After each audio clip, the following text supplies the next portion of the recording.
My cooking Tanisha કિચનમાં સ્વાગત છે તમારું બધાનું। આજે આપણે બનાવવાના છે તે છે તે વેસ્ટમાંથી બેસ્ટ એવા ઠંડા રોટલામાંથી આપણે રેસીપી બનાવવાના છે અને જે એક વખત ખાશે તે છે તે આ રીતના ચોક્કસ બનાવશે અને તેનું ફેવરિટ એ થઈ જશે। તેવી જ રીતના આપણે આ રીતના કઈ રીતના બનાવવું તે હું તમને બતાવવાની છું। જેથી કરીને બ્લોગમાં કન્ટિન્યુ રહેજો અને નવા હોય તો ચેનલને સબસ્ક્રાઇબ કરી દેજો અને લાઈક કરી દેજો। કોમેન્ટમાં બતાવજો તમે આ રીતથી તમે બનાવશો કે નહીં તે। આજે આપણે છે ઠંડા રોટલામાંથી આપણે છે તે ઢાબા સ્ટાઇલ આપણે વઘારવાનું છે તો તે કઈ રીતના કરવો ઠંડા રોટલામાંથી વઘારવો તે તમને બતાવું। તો તેના માટે છે ને આપણે આ રીતના આપણે ઠંડો રોટલો લીધો છે તો તેને આપણે છે તો આ રીતના કરીને હવે તેને આપણે આ રીતના આપણે ભૂકો કરી નાખશું એકદમ ઝીણો એવો। તો આ રીતના આપણે ઝીણો ભૂકો કરી નાખીએ। આ રીતના આપણે છે તે એકદમ ઝીણો એવો છે તો આપણે આ રીતના આપણે તેનો પાવડર કરી નાખ્યો। તો હવે જો તમને આનાથી પણ વધારે ઝીણો કરવા માંગતા હોય તો તમે તેને મિક્સરમાં પીસી શકો। તો હવે તેને આપણે આગળની પ્રોસેસ કરવાની છે।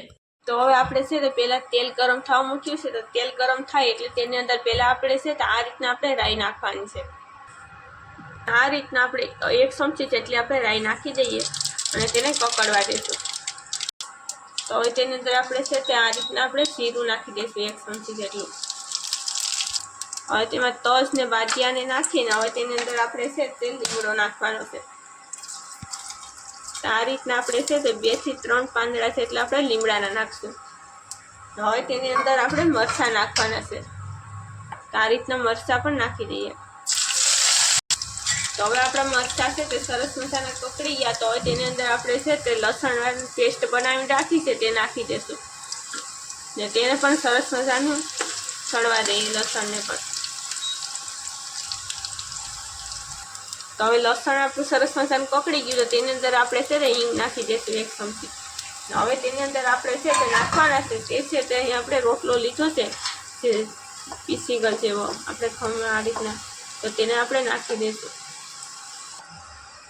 તો હવે આપણે છે તે રોટલો નાખી દીધો તો હવે તેની અંદર આપણે છે તે આ રીતના 1 ચમચી જેટલી આપણે હળદર નાખશું ને તેની સાથે આપણે છે તે 1 ચમચી જેટલું આપણે મીઠું નાખશું। જો તમે વધારે તીખાશ કે ખારસ ખાતા હોય એ પ્રમાણે તમે નાખી શકશો બધી વસ્તુ।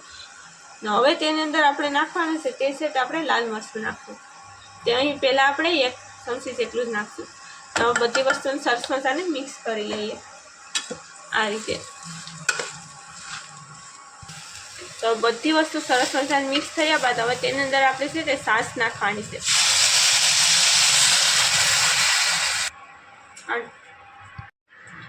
તો હવે આપણે છે તેની અંદર આપણે છે આ રીતના આપણે છે તે 2 થી 2.5 ચમચી અથવા 2 થી 2.5 ગ્લાસ જેટલું આપણે છે તે નાખવાની હતી છાશ।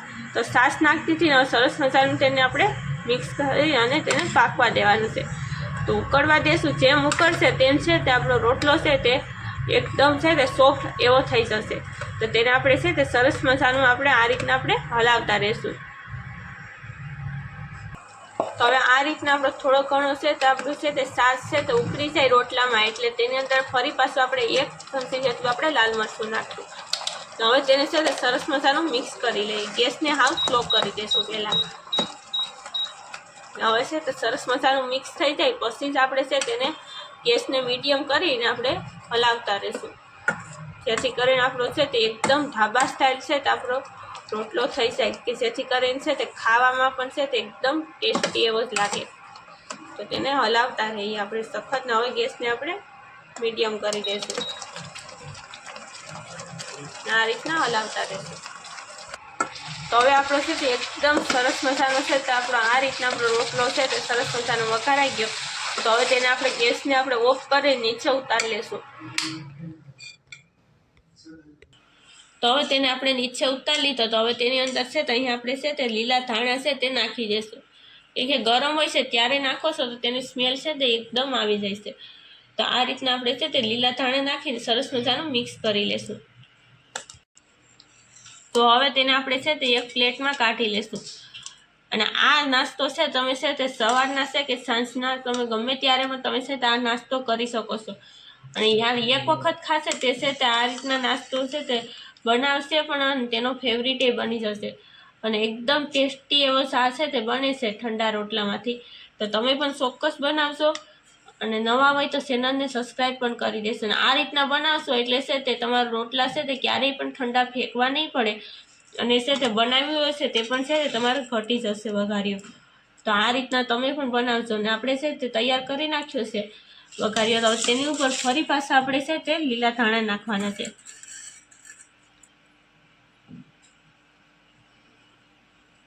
તો આ રીતના આપણે છે તે લીલા ધાણા ફરી પાછા એક વાર નાખી દેશું. હવે તૈયાર થઈ ગયો છે આપણો વઘાર્યો છે ઠંડા રોટલામાંથી વેસ્ટમાંથી બેસ્ટ એવો આપણો છે તે તૈયાર છે રેસીપી. તો તમે પણ ચોક્કસ બનાવજો. અને નવા હોય તો ચેનલને સબસ્ક્રાઈબ કરી દેજો અને લાઈક કરી દેજો. કોમેન્ટમાં બતાવજો તમે આ રીતથી તમે બનાવો છો કે નહીં તે.